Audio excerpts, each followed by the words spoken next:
오늘 들으실 하나님의 말씀은 신약성경 누가복음 10장 25절부터 37절까지입니다.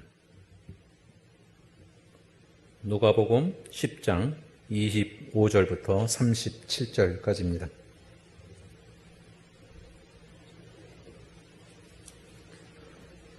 어떤 율법교사가 일어나 예수를 시험하여 이르되 선생님, 내가 무엇을 하여야 영생을 얻으리이까? 예수께서 이르시되 율법에 무엇이라 기록되었으며 네가 어떻게 읽느냐?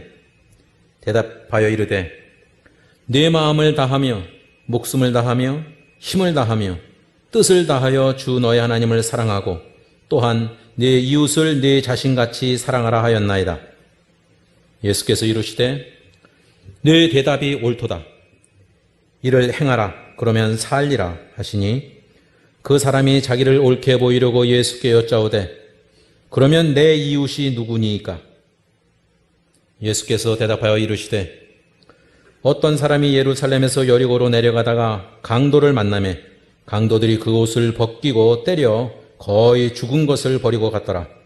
마침 한 제사장이 그 길로 내려가다가 그를 보고 피하여 지나가고 또 이와 같이 한 레위인도 그곳에 이르러 그를 보고 피하여 지나가되 어떤 사마리아 사람은 여행하는 중 거기 이르러 그를 보고 불쌍히 여겨 가까이 가서 기름과 포도주를 그 상처에 붓고 싸매고 자기 짐승에 태워 주막으로 데리고 가서 돌보아 주니라.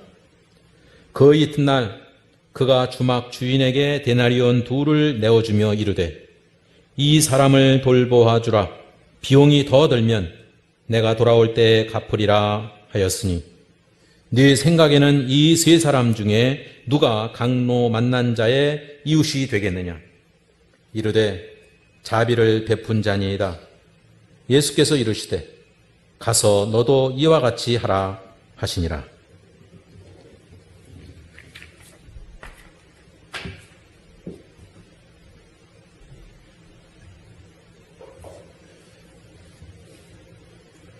네, 어떤 주부가 백화점에 쇼핑을 갔습니다.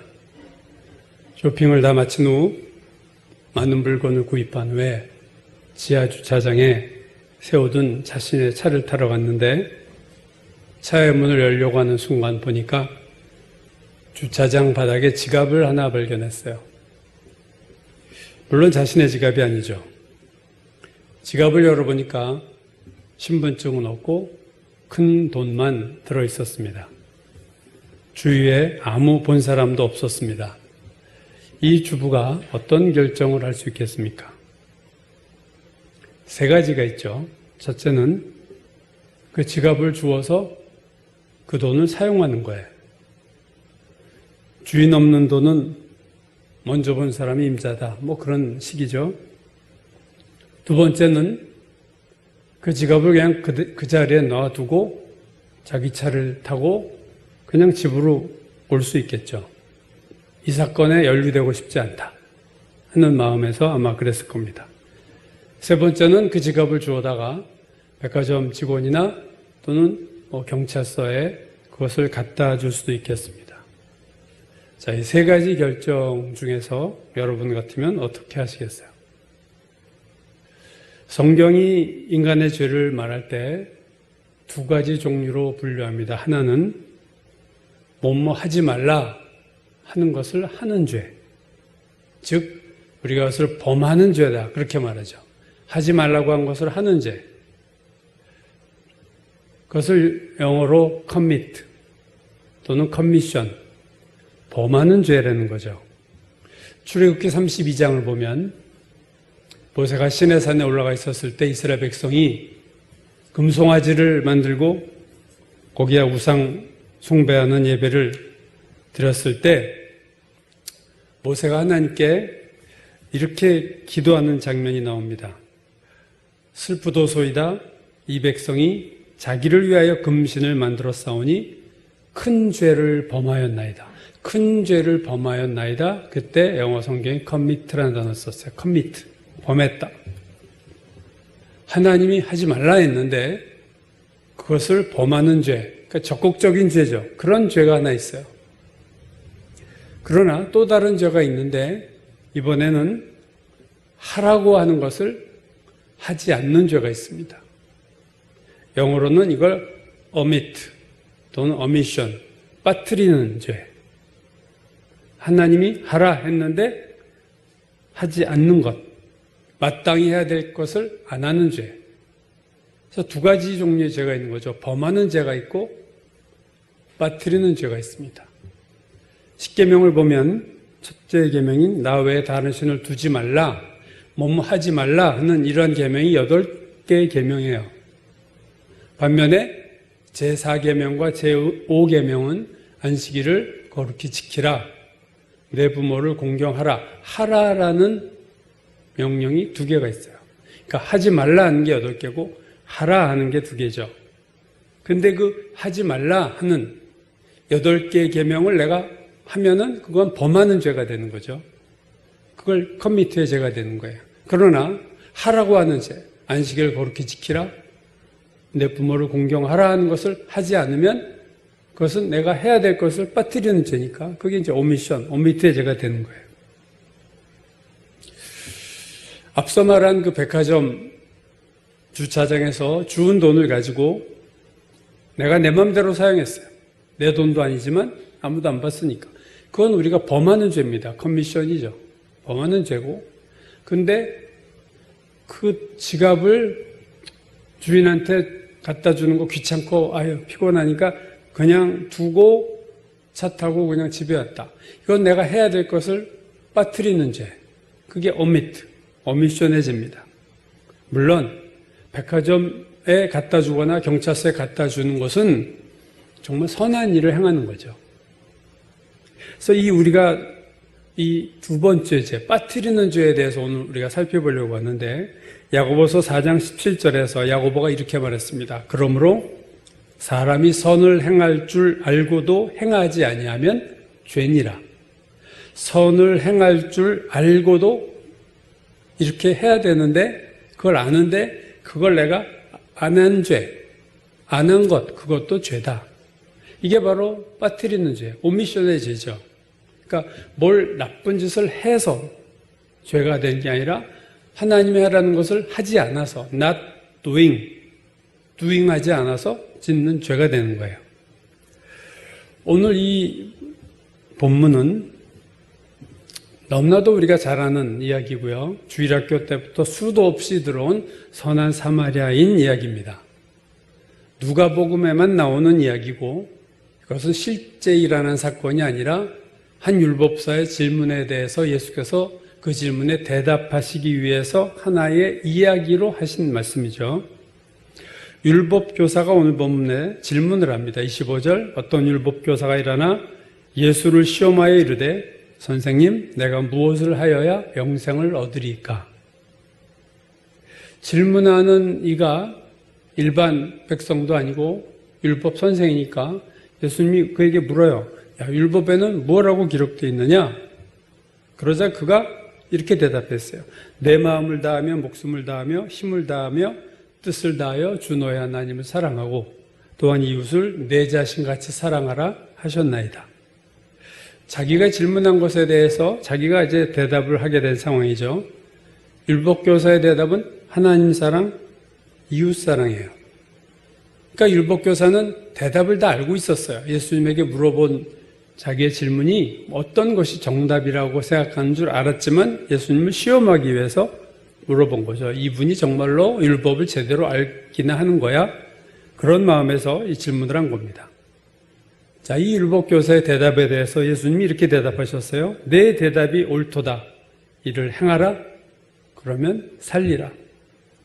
옳도다. 행하라. 살리라. 옳은 대답을 하는 것과 그 대답대로 옳게 사는 것은 차원이 다른 이야기예요. 예수님은 그래, 네 말이 맞는데 그걸 그냥 행해. 그러면 네가 살 거야. 자, 첫 번째 질문에 대해서 스스로 대답하고 스스로 질문하고 스스로 대답한 그 율법교사는 두 번째 질문을 합니다. 29절 그 사람이 자기를 옳게 보이려고 예수께 여쭤오되 그러면 내 이웃이 누구니까? 자, 첫 번째 질문은 예수를 시험하려고 했던 질문이었다면 두 번째 질문은 자기를 옳게 보이려고 질문했다. 이렇게 얘기하고 있어요. 참 이걸 보면요.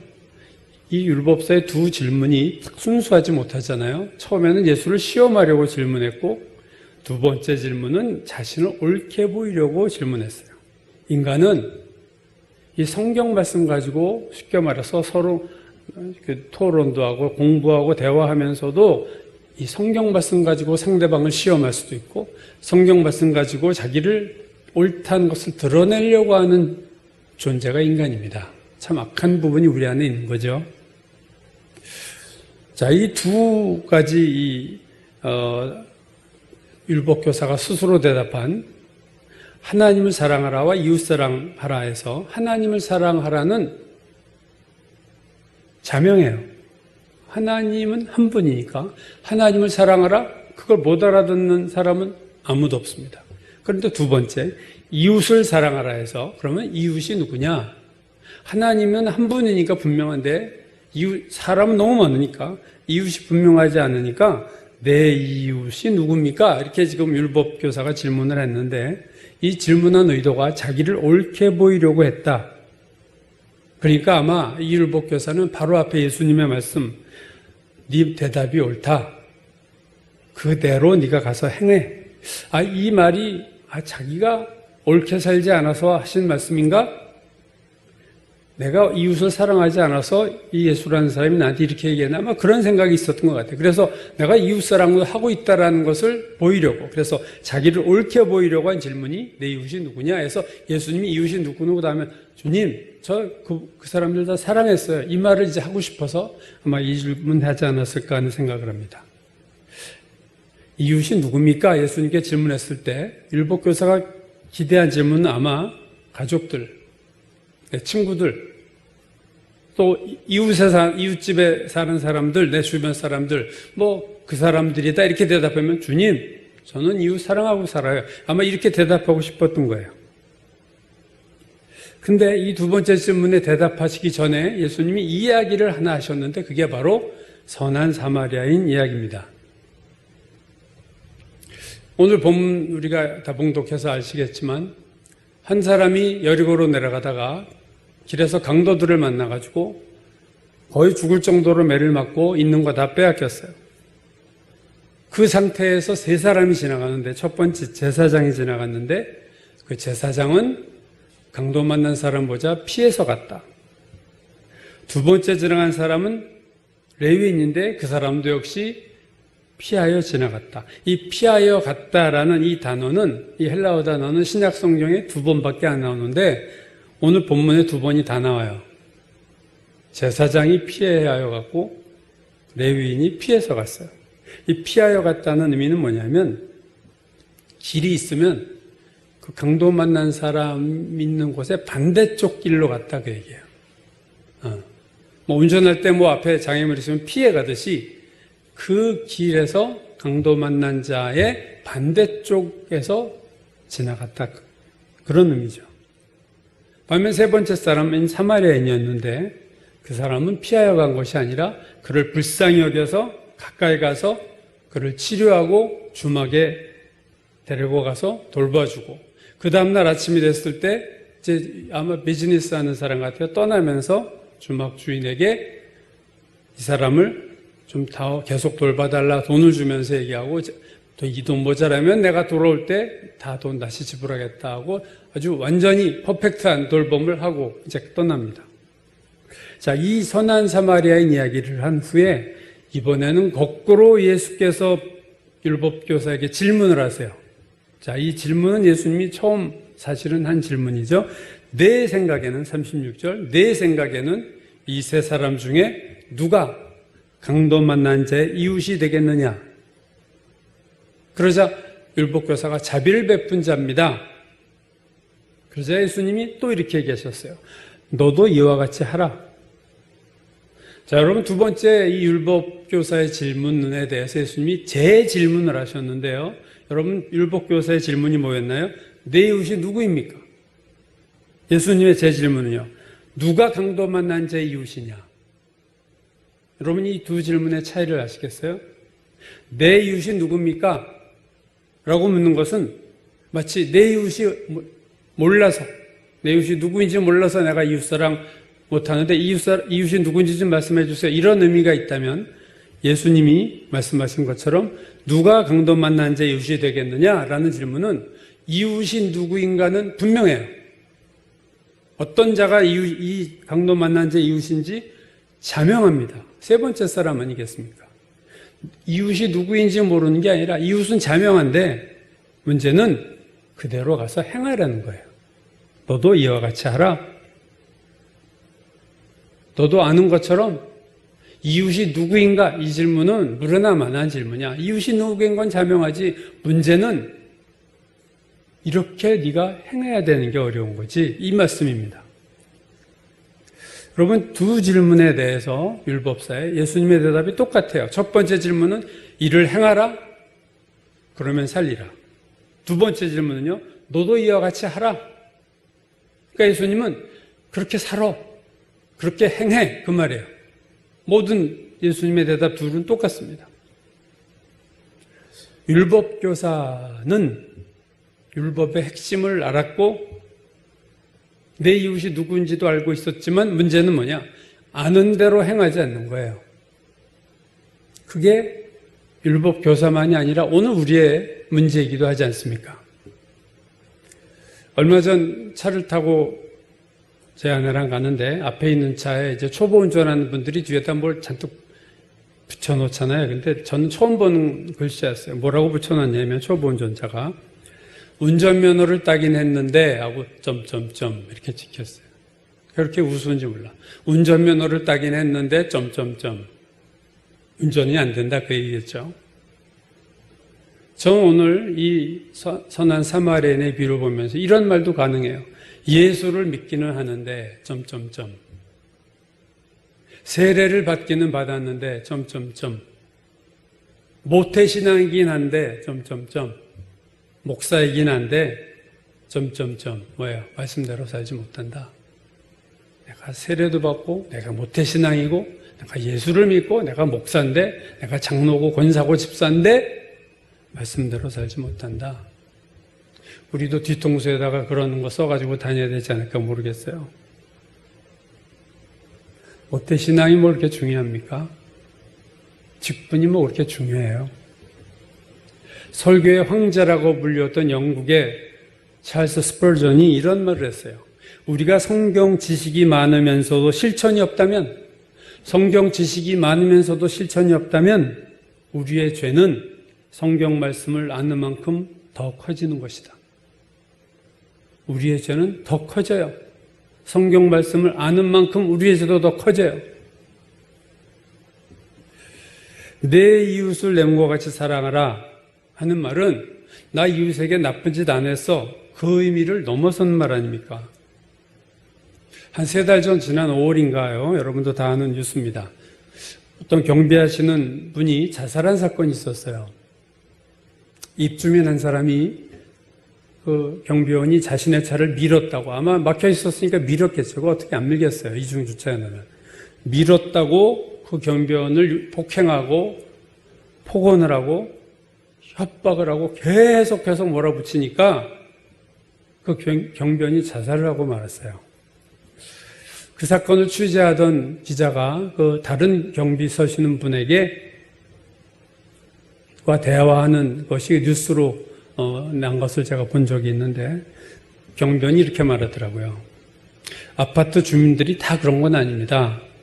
제가 경비원 생활하면서 그렇게 극악한 사람은 얼마 되지 않습니다. 그 반대로 아주 좋은 분도 별로 많지 않습니다. 대부분의 주민들은 다 무관심한 스타일입니다. 그 말이 참 기억이 남아요. 그렇게 경비원을 폭행하고 자살에 이르게 한 그런 극악한 인간도 되게 적고 그와 반대로 참 선한 분도 다 양극이죠. 작고 대부분의 아파트 주민들은 다 무관심한 사람들입니다. 저는 이 말이 참 공감 가고 오늘날의 우리 사회의 모습을 정확하게 지적하는 단어가 아닌가. 무관심하다. 이웃에 대해서 무관심해. 특별히 나쁜 짓을 하지는 않는데 이웃에게 무관심해요. 오늘 선한 사마리아인의 비유에서 여러분 제사장과 레위인이 나쁜 짓 했습니까? 제사장과 레위인 나쁜 짓 한 것 하나 없어요. 다만 제사장과 레위인은 무관심했을 뿐이에요. 무관심하잖아요. 이 강도 만난 자를 내가 돌보려면 내 시간, 내 돈, 내 몸이 희생을 해야 돼. 에이, 나 지금 제사장, 제사 드릴 일이 있는데 빨리 가야지. 레위인, 제사하기 위해서 준비해야 될 내가 많은데 내가 빨리 가야지. 여러분 제사장 같이 아무리 하나님께 제사를 드리는 일을 하고 레위인과 같이 하나님의 일을 정말로 돕는 일을 해도 이웃을 사랑하는 것으로 그것이 가게하지 않는다는 거예요. 우리가 아무리 예배를 잘 드리고 예배 할렐루야 은혜를 받아도 그것이 이웃사랑으로 저절로 되는 것이 아니라는 거죠. 제사장은 오늘로 말하면 똑같진 않지만 목회자와 같고, 레위인은 요즘으로 말하면 찬양을 인도하고 기도를 인도하고 교회에서 봉사하는 이들과 비슷합니다. 그런데 이렇게 하나님의 일을 하는 이들이 강도 만난 이웃을 보고 그냥 가버렸다는 거예요. 아무리 설교를 하면 뭐하고, 아무리 찬양 인도를 하고 기도 인도를 하고 봉사를 하면 뭐하겠어요. 그게 이웃사랑과 이렇게 분리되어 있어요. 이 사마리아인이 오늘 이웃사랑을 실천했는데, 이 사람이 사마리아인이 정말 하나님의 율법을 제대로 알고 율법 교사처럼 꿰뚫었을까요? 하나님 사랑과 이웃 사랑이 핵심이다. 이거 하면 몰랐을 것 같아요. 그런 정도는 율법 선생이나 하는 거죠. 이스라엘 사람도 모르는데 사마리아인이 알았겠어요. 그러나 이 사람은 이웃 사랑을 실천했어요. 우리가 이웃 사랑을 몰라서 못하나요? 이웃이 누구인지 몰라서 못합니까? 그게 아니잖아요. 마태복음 25장에서 양과 염소의 비유가 나오죠. 오른편에 있는 자들은 다 양이고 왼편에 있는 자들은 다 염소다 했는데, 그 왼편에 있는 염소라고 분리된 자들에게 예수께서 이런 말씀하셨습니다. 내가 줄일 때 너희가 먹을 것을 주지 아니하였고, 내가 목마를 때 마시게 하지 아니하였고, 나그네 되었을 때 영접하지 아니하였고, 헐벗을 때 입히지 아니하였고, 병들었을 때와 옥에 갇혔을 때 나를 돌보지 아니했다. 그랬더니 그들이 대답하죠. 주님, 언제 우리가 주님이 그런 때에 주님이 목마르시고 줄이고 병들었을 때 옥에 갇혔을 때 저희가 안 그런 적이 있습니까? 그때 대답이 뭐예요? 내가 진실로 너에게 이르노니 이 지극히 작은 자 하나에게 하지 아니한 것이 곧 내게 하지 않은 것이다. 이 양과 염소의 심판, 이 비유에서 여러분, 이 양과 염소의 비유는 초등학생들도 다 이해할 만큼 쉬운 내용이에요. 오른쪽 왼쪽 나누고 칭찬하고 책망하고. 근데요, 사실은 이 구절은 성경 중에서 난해한 구절이고 논쟁이 심한 말씀입니다. 캐톨릭이나 행위구원을 주장하는 사람들은요, 오늘 염소와 양의 본문을 근거로 구원받는 거는 행함으로 받는 거야, 이렇게 주장하는 본문이에요.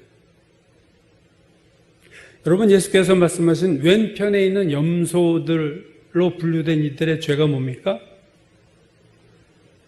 뭐뭐 아니했고, 뭐뭐 아니했고, 뭐뭐 아니한 죄예요. 그렇죠? 먹을 것 주지 아니하였고, 목마를 때 마시게 하지 않았고, 나그네 되었을 때 영접하지 아니하였고, 헐벗었을 때 옷 입히지 아니했고, 병들었을 때 옥에 갇혔을 때 돌보지 아니했다. 이들의 죄가 뭐라고요? 오미션의 죄입니다, 여러분. 빠뜨린 죄예요. 내가 해야 될 것을 하지 않은 죄예요. 그게 염소의 죄입니다. 나쁜 짓을 한 자들이 염소가 아니에요. 이들이 나쁜 짓을 했다고 책망받는 게 아니에요. 뭘 안 해서 지금 책망받잖아요. 이렇게 이웃을 사랑하지 않은 죄, 해야 될 것을 빠뜨린 죄다, 그거죠.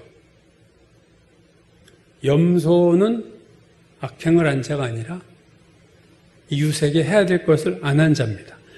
지극히 무관심한 자들의 이웃에게. 오늘 선한 사마리아인의 비유에 나오는 제사장과 레위인도 염소예요. 그렇게 보면 돌봐야 될 자를 돌보지 않은 거예요. 그러고 가서 예배를 인도하고 설교를 하고 봉사를 하고 무슨 소용이 있겠습니까? 여러분, 우리 예배 오늘 열심히 드려야죠. 특별히 코로나 시대 예배 열심히 드려야 됩니다. 온라인 예배라도 정말로 제대로 예배 드려야 돼요. 정말로 더욱 모이지 못한 교회일수록 생명을 걸고 예배를 드려야 돼요. 그러나 이웃 사랑하지 않고 예배만 목숨 걸고 드린다는 게 진정한 신앙은 아닙니다. 여러분, 염소 이야기가 남 이야기가 아니에요. 우리도 이웃에게 해야 될 것을 하지 않고 살면 주님의 심판 앞에서 염소의 자리에 앉을 줄 누가 알겠어요? 여러분, 마태복음 24장은 예수님이 재림에 대한 말씀이고 마태복음 25장은 재림 시의 심판에 대한 세 가지 비유가 나옵니다. 그럼 마태복음 25장에는요, 세 가지 비유가 나오죠. 열 처녀의 비유가 나오고 달란트 비유가 나오고 오늘 양과 염소의 비유가 나옵니다. 열 처녀 비유에서 미련한 다섯 처녀가 혼인잔치에 못 들어갔죠. 왜 못 들어갔나요?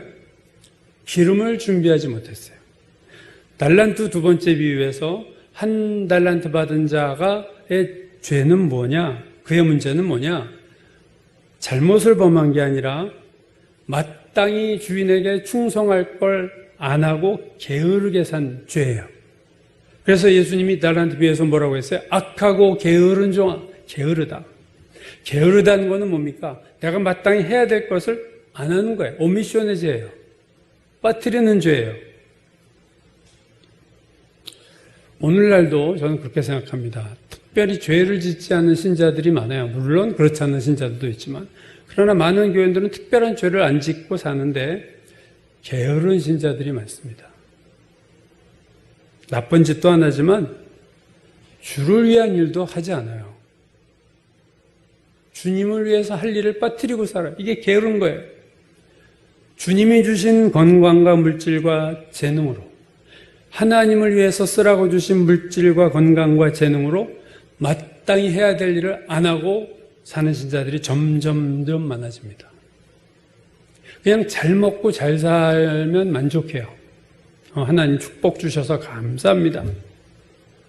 그러면서 세상적으로는 부지런하게 사는데 하나님 앞 일에 관해서만은 게을러요. 그런 신자들이 얼마나 많이 몰라요. 자기 일은요, 밤새고 터지고 해요. 머리 터지게 자기 일은 하면서 하나님이라고 관해서는 관심이 없어요. 게을러요. 달란트 비유가 주는 교훈은 우리가 하나님의 일을 게으르게 살다가는 주님 앞에 섰을 때 악하고 게으른 종아, 이 소리를 들을 수 있다는 거죠. 오늘 세 번째 양과 염소의 비유도 뭐예요? 이웃에게 베풀지 않는 거예요. 여러분, 마태복음 25장에 나가는 세 가지 비유의 공통점이 있습니다. 혼인잔치에 들어가지 못한 미련한 다섯 처녀도 오미션의 죄예요. 해야 될 등을 준비 안 했어요. 달란트의 비유에서도 책망받는 악하고 게으른 종은 충성을 안 했어요. 양과 염소의 비유에서도 염소들은 이웃에게 해야 될 것을 안 했어요. 여러분, 마태복음 25장에 나온 세 가지 심판 모두 무슨 죄를 묻고 있냐면은 빠뜨리는 죄예요. 뭔가 해야 되는데 못했어요. 하나님 나라를 위해서 준비해야 될 등을 준비하지 못한 다섯 처녀, 하나님을 위한 충성을 빠뜨린 한 달란트 받은 자, 이웃을 위한 선행을 빠뜨린 염소들, 하나님에 대해서 빠뜨린 것, 이웃에 대해서 빠뜨린 것, 하나님 나라를 준비하는 데 빠뜨린 것, 그 빠뜨린 자들의 이야기가 마태복음 25장이고 다 오미션의 죄, 다 빠뜨리는 죄의 문제라는 것을 여러분 보셔야 됩니다. 무슨 특별히 악한 행동을 한 게 아니라는 거예요. 여러분, 오늘 이 선한 사마리아 본문과 마태복음 25장의 세 가지 비유를 통해서 우리가 분명히 알게 되는 게 있습니다. 빠뜨리는 죄가 무섭구나.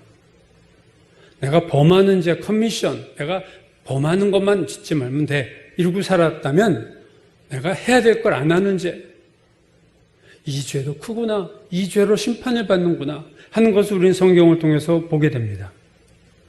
오늘날 많은 그리스도인들이 회개합시다 하고 회개 기도를 하면은요, 고민을 하는 분들이 있어요.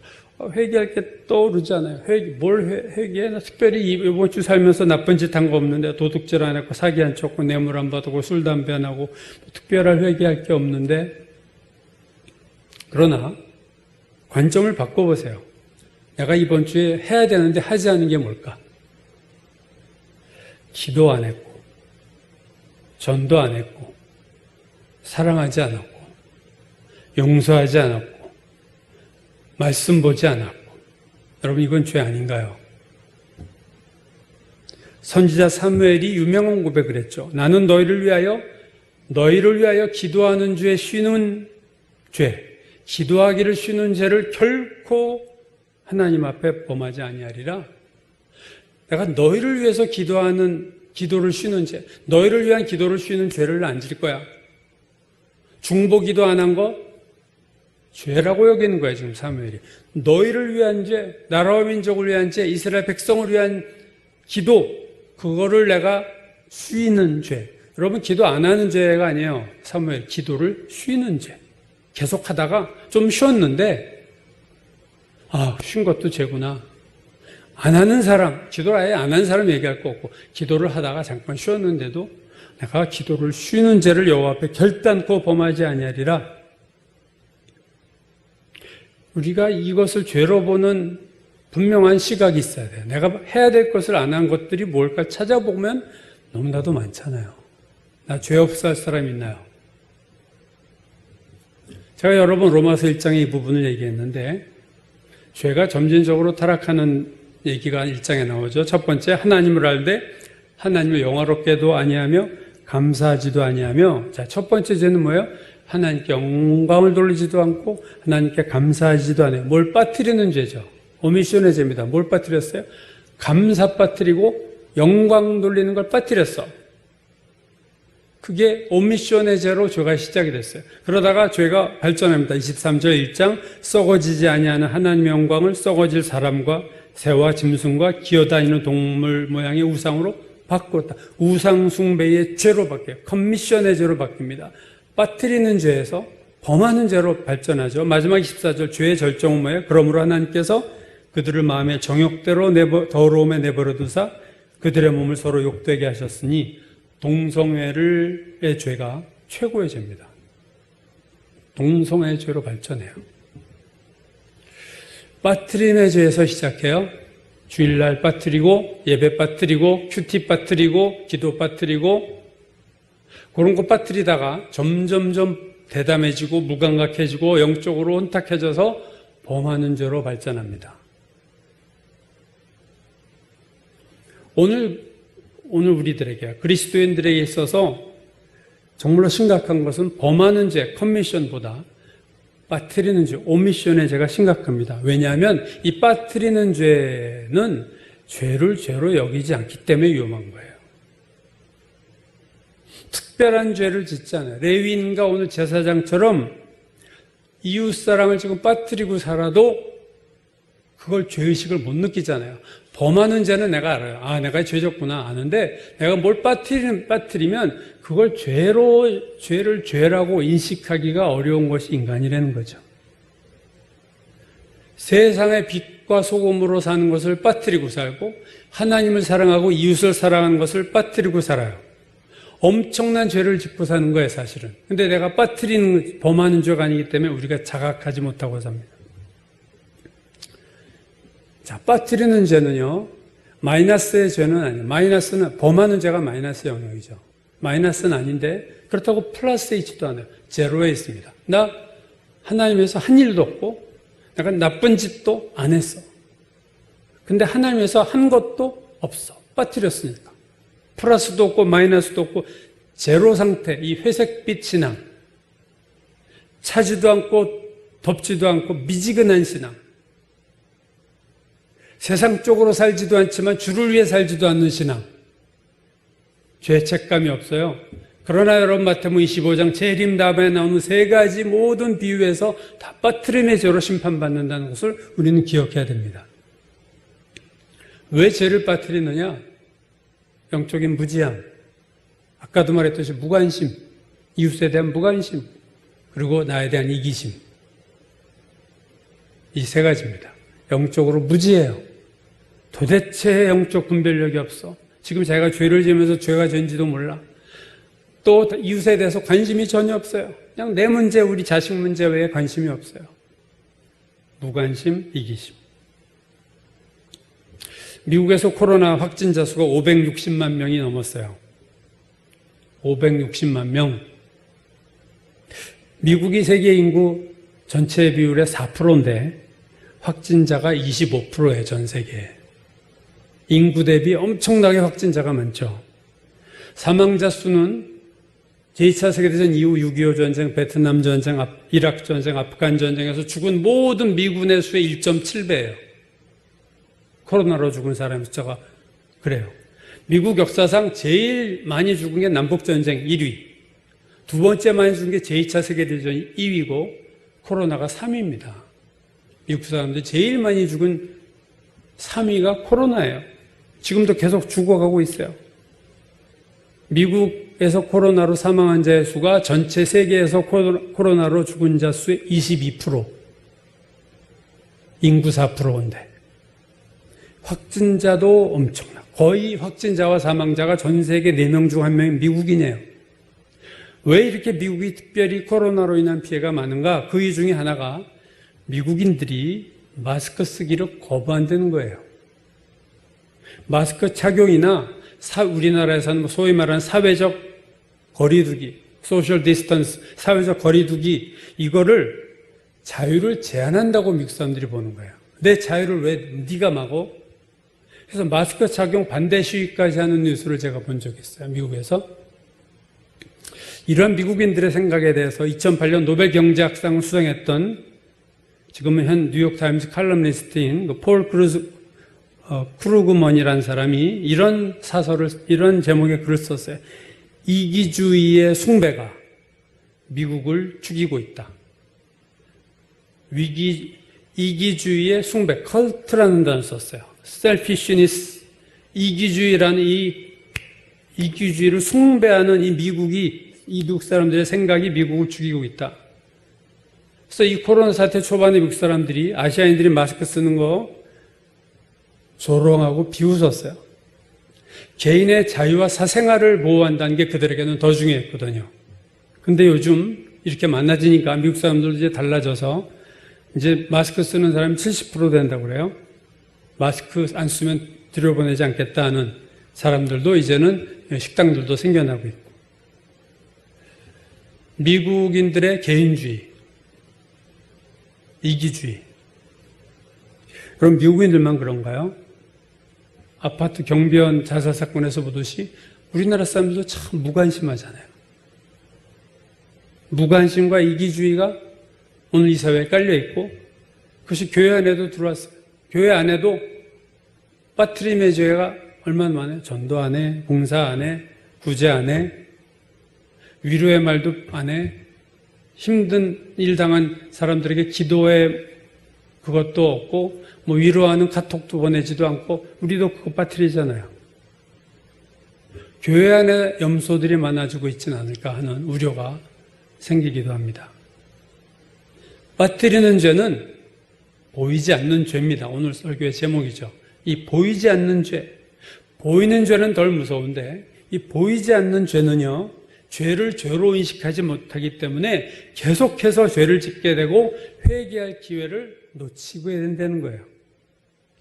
이 빠뜨리는 죄는, 보이지 않는 죄는 스텔스기처럼 전혀 보이지 않습니다. 내가 죄를 진 바가 없어요. 안 보여요. 남의 눈에도 안 보이고 내 눈에도 안 보입니다. 나 죄 지은 거 없어? 회개? 뭐 회개할 거 별로 없어? 그러나 보이지 않는 이 빠뜨리는 죄 때문에 하나님 앞에 섰을 때 많은 사람들이 당황할 거예요. 하나님, 저 별로 큰 죄 짓지 않았습니다 했다가 오늘 양과 염소의 비유, 달란트의 비유, 미련한 5처녀와 10처녀, 지혜로운 5처녀의 비유, 이 비유회처럼 너 이거 안 했어? 이것도 안 했네? 이것도 안 했구나. 톨스토이의 예화 중에 두 여인이 노인에게 가르침을 받으러 찾아온 이야기가 있습니다. 한 여인은 젊었을 때 큰 사고를 치고 그걸로 늘 괴로워하고 살았어요. 내가 참 악한 인간이구나 이러고 살았고, 또 한 여자는 특별한 죄를 짓지 않고 살았어요. 근데 이 노인이 두 여인에게 내가 큰 죄를 짓고 있다는 여자에게는 야 가서 커다란 돌 하나를 가져오시오. 나 별로 죄 짓지 않고 살았던 여자에게는 작은 돌을 여러 개 가져오시오. 이렇게 했어요. 두 여인이 돌을 가져오자 노인이 이번엔 이렇게 말합니다. 그 돌을 다시 제자리에 갖다 두세요.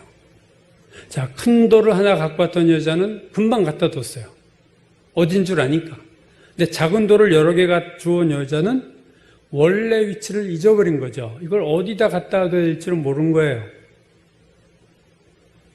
노인이 한 말이 거죠. 죄라는 것도 마찬가지입니다. 내가 원래 지은 큰 죄, 그거는 기억하고 그것은 다 회개하지만 내가 지은 작은 죄들, 이건 별거 아니야. 이렇게 다 잊고 살아온 죄들. 그래서 회개도 없고 그런 죄를 계속 지으면서도 자잘한 죄 같은 죄를 지으면서도 회개 없이 죄를 짓는 것이 일종의 습관이 돼버린 그런 사람에 대한 이 두 가지 비유입니다. 여러분, 외식하는 서기관과 바리새인들에게 예수께서 이런 말씀하셨어요. 이 소경이요, 소경된 자요, 내가 하루살이는 걸러내고 낙타는 삼키는도다. 하루살이는 걸러낸다가 뭐예요? 내가 뭘 먹는데 아유 하루살이가 있네, 국에 하루살이를 다 빼내요. 근데 더 큰 낙타는 그냥 먹어버려. 이 말이 사실 안 되는 거잖아요. 이게 뭐예요? 작은 죄들은 다 걸러내. 바리새인과 지금 서기관들 얘기예요. 율법자들 아니에요. 그래서 이것도 죄지. 지금 다 걸러내는데 이웃사랑하지 않은 죄, 이거는 낙타는 그냥 죄라고 여기지 않으니까 패스, 검문소 통과. 그렇게 시킨다는 거예요. 거침없이 큰 죄를 짓는다는 거예요. 작은 죄에 대해서는 양심의 가책을 느끼는 너희가 이 바리새인들, 이 외식하는 서기관들아, 너희 소경들아, 내 얘기 잘 들어. 너희가 하루살이는 다 검문하고 다 막아내면서 엄청난 죄인 낙타는 그냥 통과시켜. 이게 남의 얘기인가요?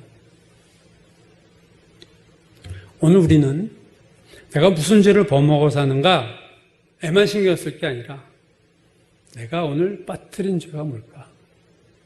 하나님 앞에 해야 될 것을 마땅히 해야만 되는 것을 빠뜨린 죄는 뭘까? 여러분, 가장 중요한 계명 뭐예요? 마음을 다하고 목숨을 다하고 힘을 다하고 뜻을 다하여 내 주 하나님 여호와를 사랑하라. 내 이웃을 내 몸과 같이 사랑하라. 가장 큰 계명은 뭐예요? 하라예요. 다시 말해서 가장 큰 계명은 빠뜨림의 죄가 범하기 쉬운 거예요. 하나님 사랑 안 하고 이웃 사랑 안 해도 아무 표 안 납니다, 여러분. 그거 뭐 도덕을 어긴 적이 없어요. 근데 가장 큰 죄를 범하고도 우리는 죄책감이 얼마든지 없이 살 수 있어요. 빛과 소금의 삶을 살아라. 이것도 하라예요. 이거 안 하고 빠뜨리고 아무 의식 없을 수 있어요. 여러분, 내가 오늘 하루살이는 걸러내고 낙타는 통과시키지 않을까? 우리가 스스로 생각해야 됩니다. 내 주변에 있는 지극히 작은 자가 누굴까? 왜냐하면 주님이 그 사람 통해서 나에게 다가오는 거예요. 나의 말, 한마디 말, 위로의 말이 필요한 사람을 내가 패스하지 않고, 내가 정말로 그에게 뭔가 작은 것이라도 베풀어야 될 사람을 귀찮다고 통과하지 않고 그에게 베풀 때 주님이 그를 통해 나에게 찾아오신다는 거죠. 기회를 잃으면 안 돼요. 주님이 나에게 찾아오십니다. 예수님은 내 지극히 작은 자에게 냉수 한 그릇 준 것도 상을 기억하시리라 했습니다. 여러분, 하나님은 상 주시기를 기뻐하시는 분이에요. 지극히 작은 자, 내 이웃을 다시 살피고 그에게 내가 마땅히 해야 될 것들을 오늘 빠뜨리고 살지는 않는가? 내가 하루살이는 걸러내면서 낙타는 통과시키고 그 죄는 그냥 아무 의식 없이 짓고 살지 않는가? 우리를 돌아보면서 주님 앞에 섰을 때 염소의 자리에 서지 아니하고 양의 자리에서 지극히 작은 자에게 베푼 것에 대해서 우리를 상 주시는 주님을 만나는 우리가 되기를 주의 이름으로 축원합니다.